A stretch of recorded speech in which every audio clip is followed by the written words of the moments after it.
Идем гулять с собаками в Таврический сад. И там у нас будет встреча с нашим фанатом влогов. И такие есть, представляете? Будем с Таней встречаться?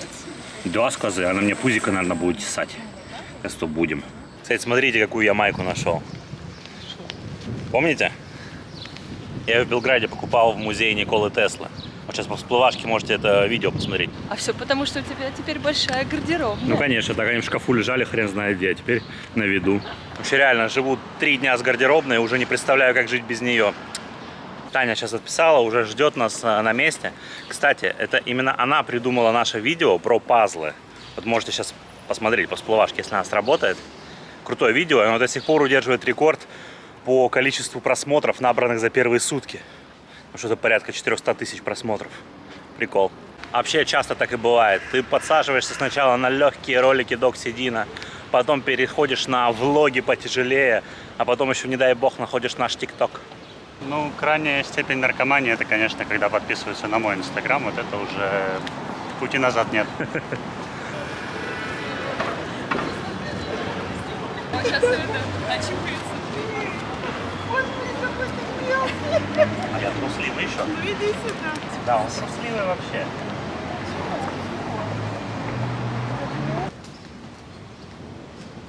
Я из пазла Динчика сделала. Смотри. Смотри, кто там. Я же говорил, это фанат пазлов.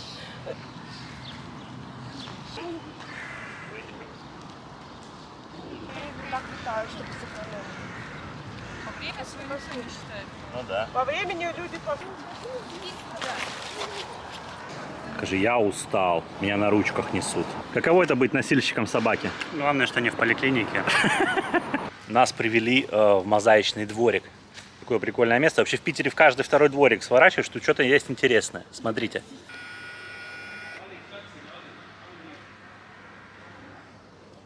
Здесь получается весь двор, видите, все украшено мозаиками. А самое главное, траву эту не косить. Ничего себе, а сколько они показывают? Сейчас 12:07. Показывают? Да, ничего себе, слушайте. И работает. Вообще. Что за Это технология такая вообще, это магия? Да, это волшебство. Технология. Замученного. Да, он уставший, конечно, его нужно реконструировать. Да, уставший. Дима, ну расскажи. Вот еще смотри. Ага. Вы можете наблюдать легендарное для местных мест полотно, выложенное из плиточки. На нем изображены люди, птицы и все в разных позах и переживают довольно специфические эмоции, ощущения, довольно важное для них событие. Есть на что посмотреть. Ладно, выкрутился. Но это нужно не смотреть, а чувствовать. Точно. Заслуженного художника России Лубенко. Вот господин Лубенко из Краснодара. Но вообще, если вы до сих пор не заметили, автор пытался передать главный месседж своего изыскания, что жизнь – это боль. Смотрите, как интересно. Видите, здесь мозаика еще не доделана. Возможно, даже, либо реставрируется, либо не доделана. Посмотрите, видите, он сначала бетоном вылепливают, потом режут на сегменты, и эти сегменты заполняют уже мозаикой. Его основная идея и смысл жизни – это идея стержневой всеобщей истины, которая должен прийти в конечном итоге все народы, философии и религии мира, которая поможет им найти путь к абсолютной гармонии совершенства человеческого, а не к аду. Жизнь – это боль. Ну, здравствуйте. Что, хотите посмотреть на нашу армию снеговиков?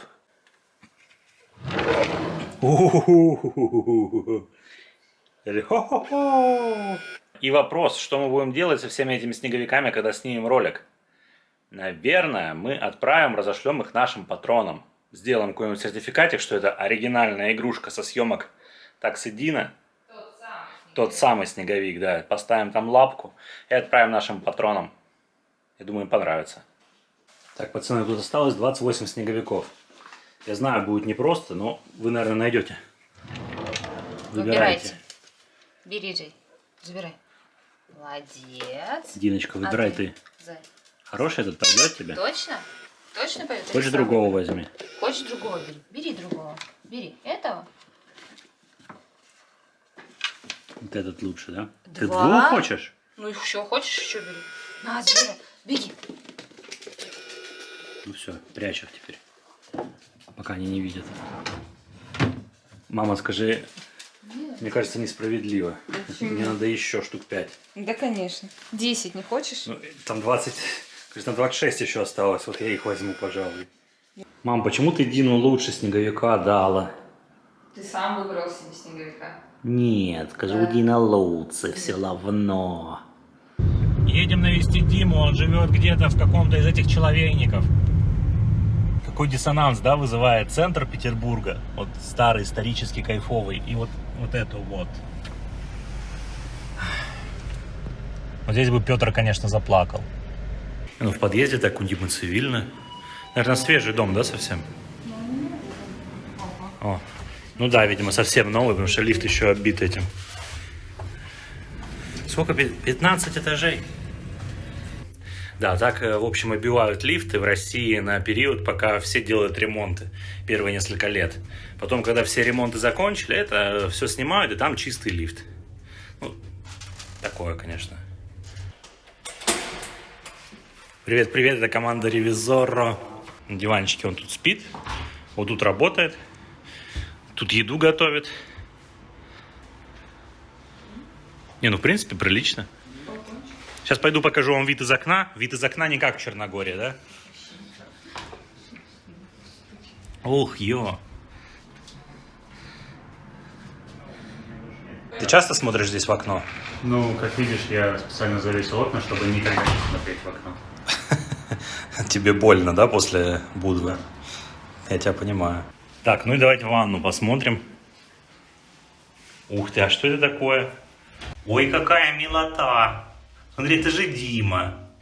Так, Дим, ну если не секрет, сколько квартира такая стоит? 25 тысяч рублей плюс коммуналка. А сколько коммуналка уже? Знаешь? 1002. 1002. А, ну нормально. Дима достаточно удобно живет, всего в 2 станциях метро от нас. Но получается ему отсюда до метро 15 минут. 15 минут идти, да. Поэтому получается, что на машине мы доехали до сюда за 25 минут, а на метро Яндекс показал, что нам 41 минуту идти. И ну, вообще, в принципе, нормально жить можно. Но наши 230 квадратов мне нравится гораздо больше. Такая квартира, вот в соседнем доме, тоже 35 квадратных метров, стоит 6,5 миллионов рублей, если кому интересно. Как-то не хочется. Ну да, за 6,5 миллионов рублей я бы такую квартиру, конечно, не купил. О, Дима влог монтирует новый. Посмотрели квартиру и погнали снимать новый ролик. Это уже как бы время. Вот сейчас вот здесь вот по подсказке вылезет подсказка с этим роликом, который мы снимаем. Да точно выйдет. Это не как с клещами, я уверен. Я уверен, там осталось нам 18 планов доснять.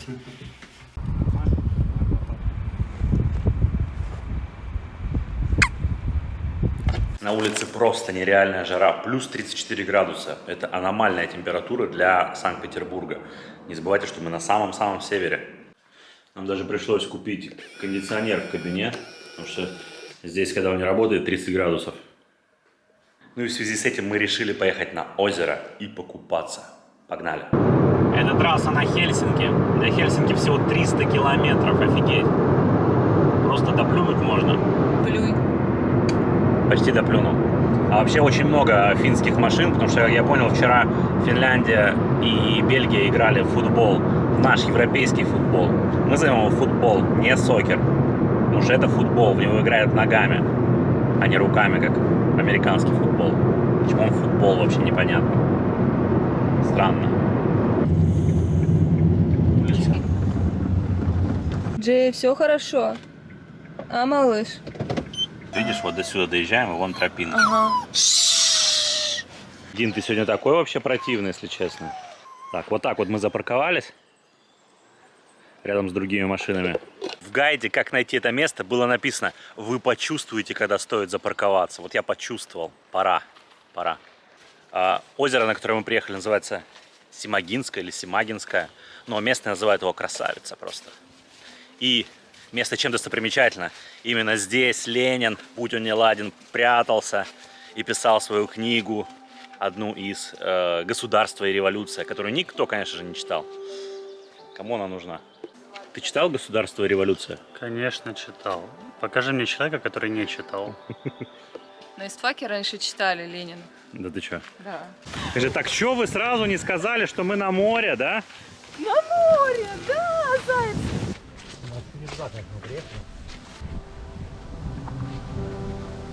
Сразу прохладный ветерок от озера, и так хорошо стало.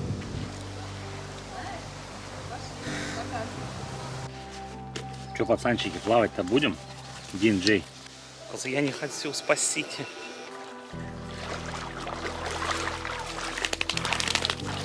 Не очень, да, скажи? Козы, куда вы меня привезли затем? Мне и в квартире хорошо было.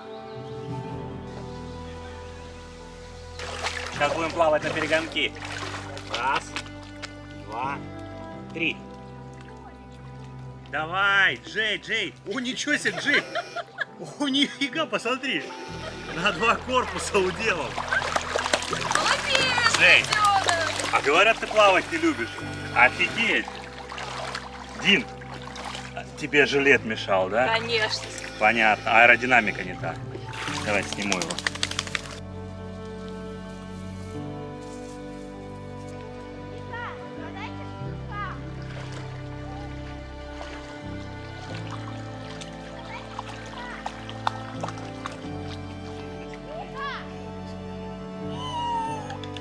Какой молодец!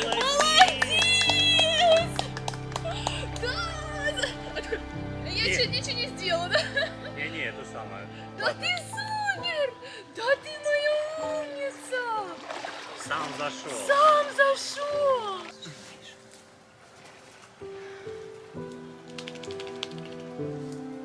В самом Петербурге запрет на полеты дронов без разрешения. Я уже подал несколько запросов на полеты, не знаю, одобрят, нет. Поэтому есть шанс полетать сейчас над озером. А то я уже, наверное, разучился, как оно.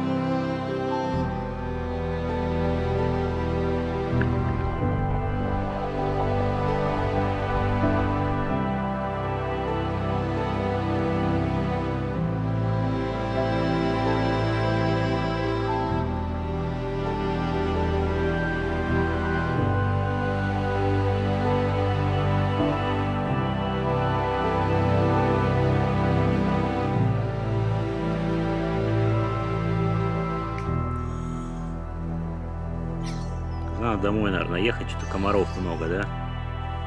Ну, короче, такое спорное, на самом деле, место на 3, наверное. То есть, ну, пойдет, но ничего особенного. Не пляж Печище и даже не в Будве. Отвратительно. Да вы зажрались, пацаны. Да, мы такие. Да, комары, конечно, прям беда, всех искусали. Надо текать отсюда. Это часик мы тут потусили. Народу, конечно, до хрена. Я представляю, что здесь вообще творится в выходные. А прикиньте, что сейчас, наверное, творится в Черногории. Кстати, почитал, там вроде туристический сезон есть, где-то 60% от уровня 2019 года. То есть достаточно прилично. 2019 год в Черногории был рекордный по количеству туристов. То есть круто.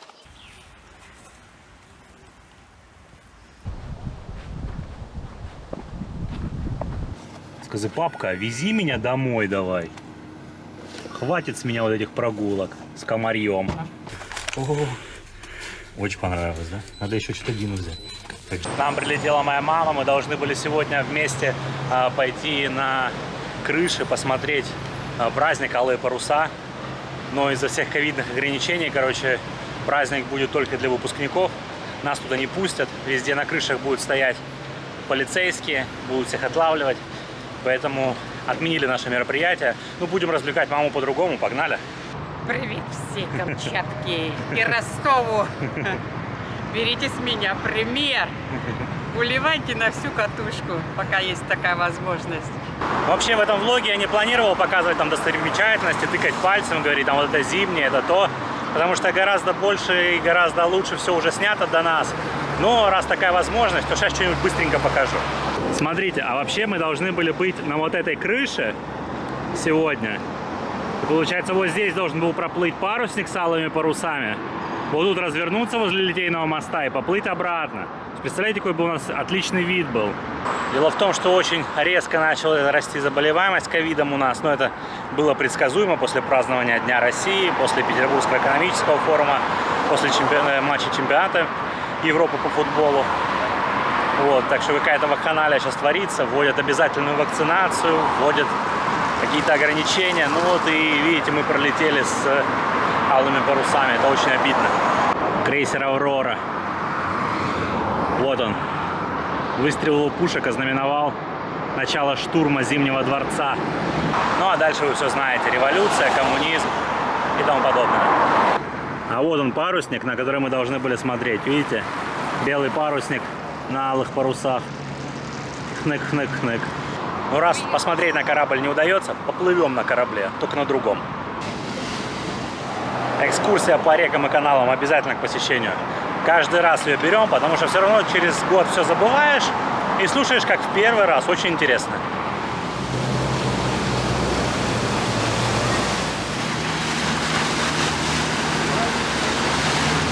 А вчера ночью была генеральная репетиция алых парусов.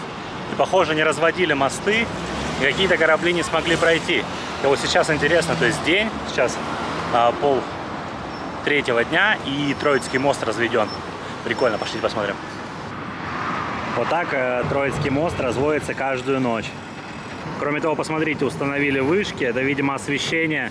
Будут сегодня реку освещать, когда здесь будет ходить корабль. Помните фильм Кристофера Нолана «Начало»?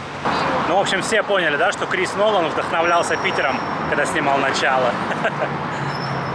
Днем разведенные мосты выглядят еще круче, на самом деле, потому что хоть рассмотреть можно все в деталях. Это Петропавловская крепость, и на ней, соответственно, Петропавловский собор. С этой крепости началась история Санкт-Петербурга. Царь Петр высадился на этом острове, заложил эту крепость, и, начиная с нее, начал строиться город. Сейчас там находится, как я сказал, Петропавловская крепость, в которой находится усыпальница наших императоров. Ну вот, видите, уже начинают перегораживать набережную. Всем известно, что это отличное средство против ковида. Не пропускает оно его, да? Кого? Да.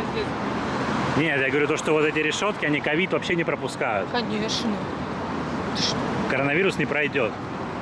Вообще, на самом деле, реально странно то, что столицу до сих пор не перенесли в Питер, потому что настоящий царь может быть только в Питере. А вот это здание биржи, он же морской музей.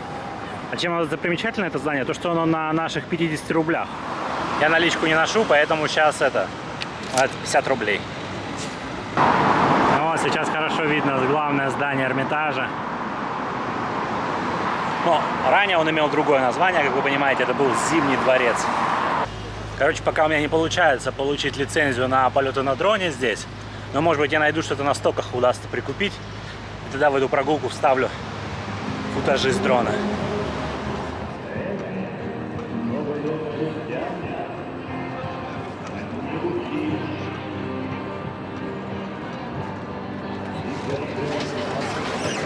Все, мы успели на последний рейс на кораблике, экскурсия по рекам и каналам. Цена экскурсии 800 рублей. Обязательно к посещению. И обязательно надо вот такую вот масочку еще купить красивую. У нас в магазине вот по ссылочке. Переходите, покупайте. Берете эту масочку, приезжаете в Питер и в ней едете по рекам и каналам.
красивенько оделись. Я даже, смотрите, одел кроссовки. И идем на балет на Лебединое озеро. Мамина мечта. Мечта, которую сын решил осуществить, не зная даже. Спасибо большое, сюрприз.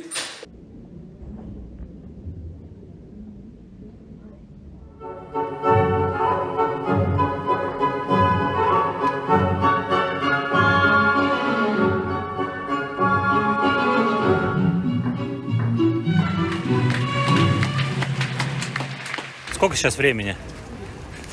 10 часов. Мы ходили в Александрийский театр. В общем, нам всем очень понравилось. Мы сидели на достаточно приличных местах, на первом ярусе балкона, почти по центру. Цена билета 1300 рублей. То есть вполне нормально. Особенно если вы едете в Питер в отпуск, то по-любому нужно посетить и купить хорошие себе места. Кайф. А ты все никак с игрушками не спрашиваешь, что тебе на день рождения подарили? Скажи, конечно, мне подарили такую кучу игрушек. Скажи, Кармен мне прислала, скажи, подарок. Скажи, мне накупили 100 игрушек почти. Ну, скажи, 100 не знаю, но это уже третью я ем, скажи. Ну, наверное, 100. Скажи, спасибо, Кармен, скажи, у меня столько игрушек теперь. Вы часто пишете в комментариях, почему мы же русские, не едим икру почему-то. Надо икру есть ложками. Такой стереотип есть, что вот в России ложками едят икру. Ну, конечно же, это неправда. Ну, какими ложками? Мы едим ложечками. Такими вот маленькими ложечками. Вот накладываем икру. Ну, большая ложка тут ни к чему. Еще я люблю вот так вот сырочка сверху. Да. Не ложками, запомните. Ну, а теперь давайте по правде. На самом деле икра, конечно, стоит космических денег. Вот мне друзья присылали на днях в Петропавловске-Камчатском, то есть на Дальнем Востоке, где, собственно, эту икру и ловят. Икра хорошая стоит по 5000 рублей за килограмм. Сейчас переведу. Для среднестатистического россиянина это большая очень цена. И мы тоже икру, конечно, не покупаем. Но мои родители живут на Камчатке, на самом севере, живут кучу лет. И у них есть бесплатный лимит на вылов там 750, по-моему, килограмм рыбы.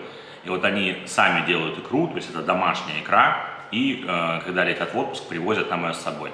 Вот это самая вкусняшка. Поэтому другую икру, кроме как домашнюю, я есть не могу. Это все не то. А обычная икра, это, конечно, такой деликатес тоже, ну, на новогодний стол разве что. Мы сейчас поедем в Петергоф и решили пройти по другому маршруту до корабликов. Прошли через летний сад. Вчера, кстати, на балет одел кроссовки, натер ноги. И теперь спасаюсь опять кроксами. Только-только сели в метеор и пошел такой ливень.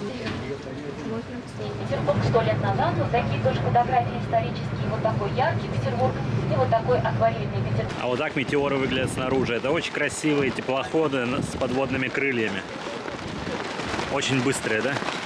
57 километров он разгонялся.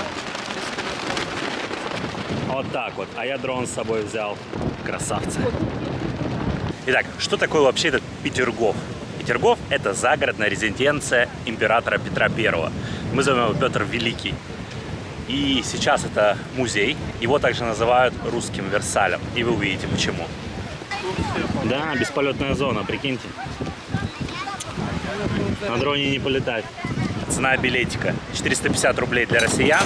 Паспорт нужно предъявить, что вы россиянин. И 1000 рублей для иностранцев. Вообще, конечно, с бесполетными зонами у нас какая-то просто пипец какой-то. Нигде не полетает. Надпись гласит только для утят. То есть купаться тут нельзя. А так хотелось. Ночью был хороший дождь, и теперь наконец-то наступила прохлада. Потому что до этого у нас 1,5 недели была аномальная жара. До 34 градусов по Цельсию. Для Питера это просто нереально. Потому что здесь почти ни у кого нет кондиционеров. Дома не установлены. И люди, и животные просто сходили с ума. И как хорошо, что у нас дома кондиционер есть. Ну и для кабинета мы докупили еще. В общем, царь Петр ходил здесь, кайфовал. После пыльного Петербурга. Наслаждался свежим воздухом. Мама не была в Петергофе 25 лет. Ну что скажешь, как здесь? Получше стало? Получше, да. После 90-х, конечно, все. Поухоженнее, да? Поухоженнее, да, цивильнее. Смотрите, здесь экспозиция фрагментов, которые были повреждены во время войны. Куда ни смотрел глаз, остались только руины, над которыми царит настороженное безмолвие фронта. Стало ясно до боли. Больше нет Петергофа. Какой ужас. Смотрите, вот так выглядел дворец Марли, который я только что снимал. Вот он, дворец Марли. Да, как сейчас он выглядит. Да, даже представить сложно, сколько труда стоило это все восстановить до сегодняшнего состояния. Так, а вот этот каскад. Вот где-то вот оттуда, в детстве, когда мне было лет 7, меня охранник гонял. Я хотел воду рукой потрогать. Сейчас здесь ступеньки лестницы закрыты, а раньше были открыты в 90-е. О, видите? А раньше можно было туда подняться. Вот этот фонтан был полностью разрушен во время войны и восстановлен только в 2000 году. А вот в этих домиках очень классно пережидать дождь и трескать сосиски. На опыте вам рассказываю. Вот он, Большой Петерговский дворец. Оттуда просто шикарный вид открывается. Сейчас пойдем посмотрим. Какая детализация, да, вообще?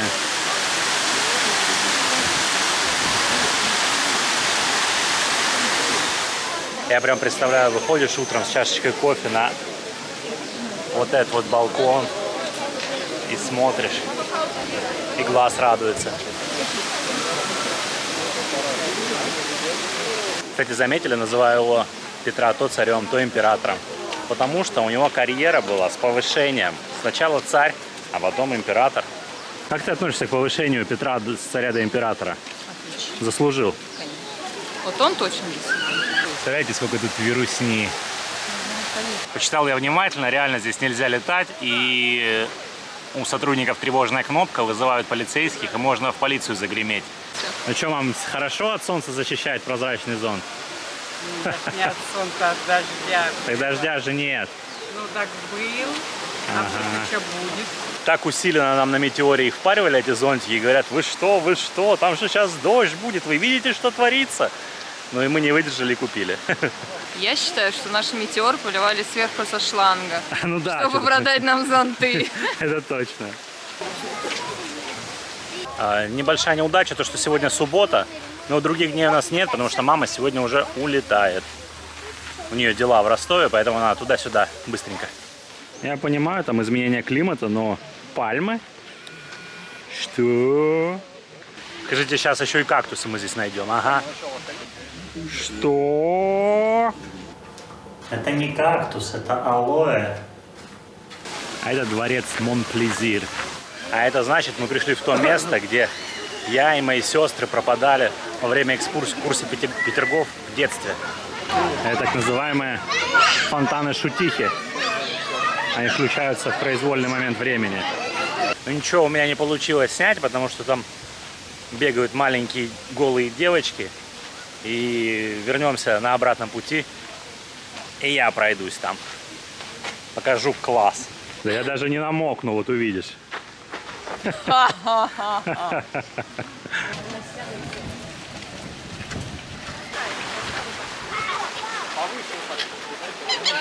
Ну что, готовы к смертельному номеру?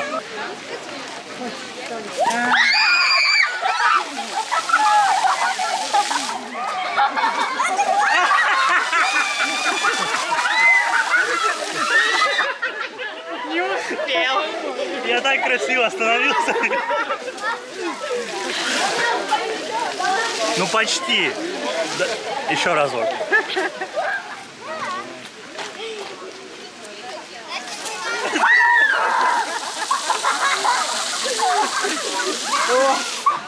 Что-то я был убежден, что я на опыте сейчас пройду вообще все и не намокну. Не перестраивался и до наших дней сохранил. Но я был близок, да, особенно в первый раз. Мне кажется, очень подойдет ему. Ну, мило же. Да, суперский, только размерчик чуть-чуть не мой. Чуть-чуть, надо пару кг сбросить, и будет нормально. Тоже такая маленькая. Ну, как будто бы, да, не сильно больше. Иди дворами. Этот магазинчик с футболками находится прямо на выходе из фонтанов Шутих.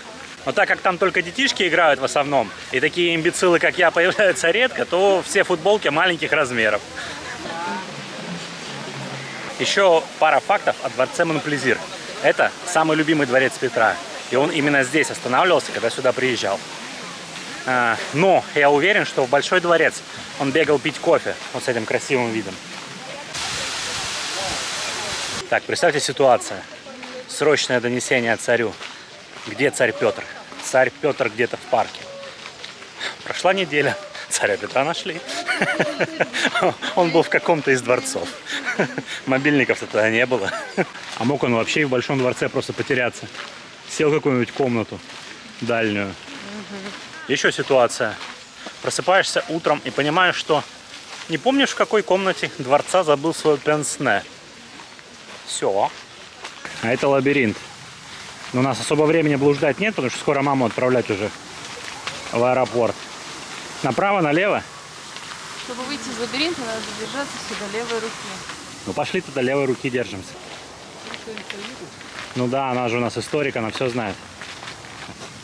О, выход. Есть правила лабиринта. Правила? А правила нарушать нельзя. А что ж ты меня заставляла с дроном тут летать? Ты это снял? Не снял, значит не было. Ну вообще не очень опасный лабиринт. Я уверен, что если бы мы держались правой руки, мы бы тоже вышли. Это тот самый случай, когда проектировщики ошиблись. И не хотят признавать свою ошибку и ставят вот такие надписи. Но ведь ясно, что здесь просто нужно аллейку продолжить, чтобы она выходила прямо в лабиринт. Все это время, больше 3 часов, мы гуляли по Нижнему парку. Но здесь есть еще и Верхний парк, который за Большим дворцом. Пойдемте посмотрим, что там, и там посадим маму на такси.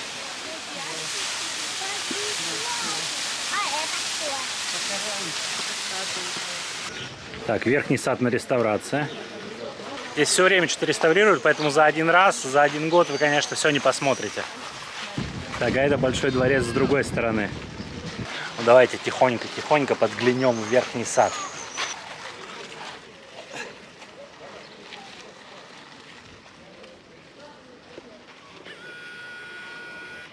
Да, реконструкция. Обидно. Что удивительно, на все эти дворцы очень гармонично вписываются камеры. Смотрите, как будто она всю жизнь здесь и стояла, да? Не, ну это, конечно, обидно с Верхним садом получилось прям. Все, стоим, таксишечку ждем. Мама поедет в аэропорт, а мы еще погуляем чуть-чуть. Да? Все. Спасибо вам, вы очень мне понравились. Ну все, надо ехать домой отдыхать, потому что получились слишком активно эти 2 дня. Знаете, как когда вы приезжаете в отпуск, вот реально там на неделечку, да, вы стараетесь каждый день максимально нагрузить, каждый день что-то делать. Мы уже от этого отвыкли, потому что мы-то приезжаем на полгода, на 3 месяца куда-то. И поэтому вот так вот. Устали, реально устали. Верхний сад закрыт до 24 года, ориентировочно, дядя охранник сказал, поэтому вот так вот имейте в виду. А это здесь мы купили сборник сказок Пушкина, нам понравилась офигенная полиграфия и иллюстрация. Очень на самом деле кайфовая. Мы купили, увидели ее и сразу подумали о нашей подписчице Магдалене или Магдалине, не знаю как правильно. Она владеет русским языком и именно смотря наши влоги, скажем так, возобновила у себя в голове русский язык. Вот, и я думаю, ей понравится. Сейчас спросим у нее адрес и отправим ей обязательно. Народу, конечно, сегодня просто офигеть.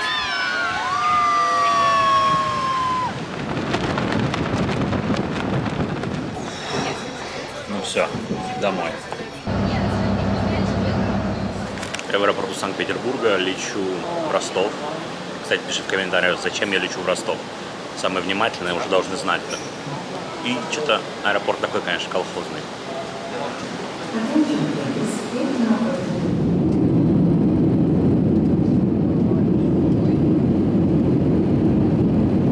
Two hours later.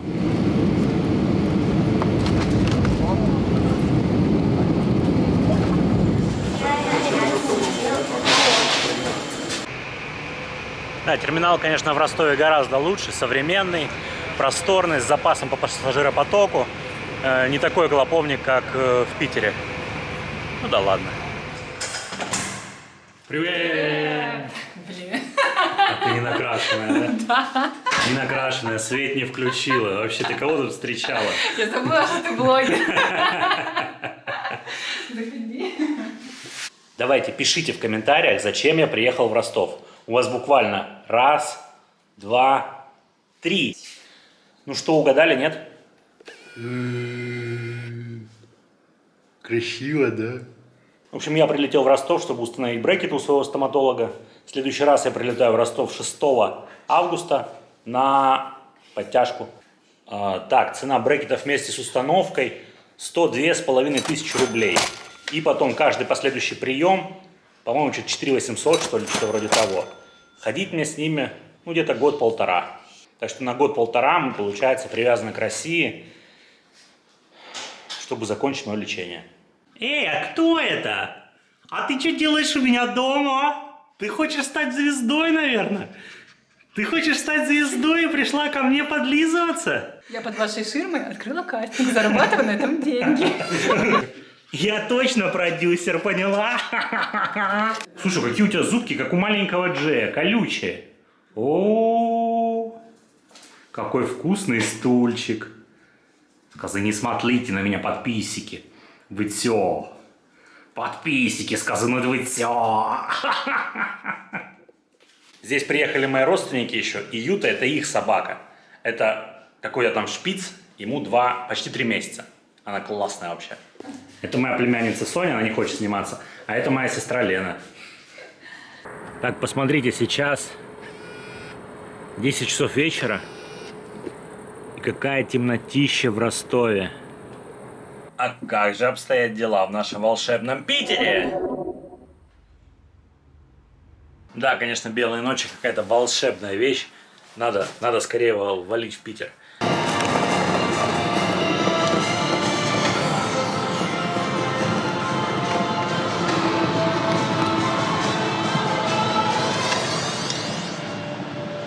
Прикольно, у нас в аэропорту круговая панорама с донскими видами, кайф. Взял себе массаж в массажном кресле. 10 минут 100 рублей. Ага, прикольно. Да, полчаса ожидания прям незаметно пролетели. Кайф помассажировался. 2 hours later. Привет! Привет, пацаны! Там не очень соскучились. Не очень соскучились? Не очень соскучились. Мама, подольше побыть. Что, не очень соскучились по Нет, папе? скажи. Почему? А нам с И без мамой папы неплохо. хорошо? Да ты все. Да вот все, сладкий.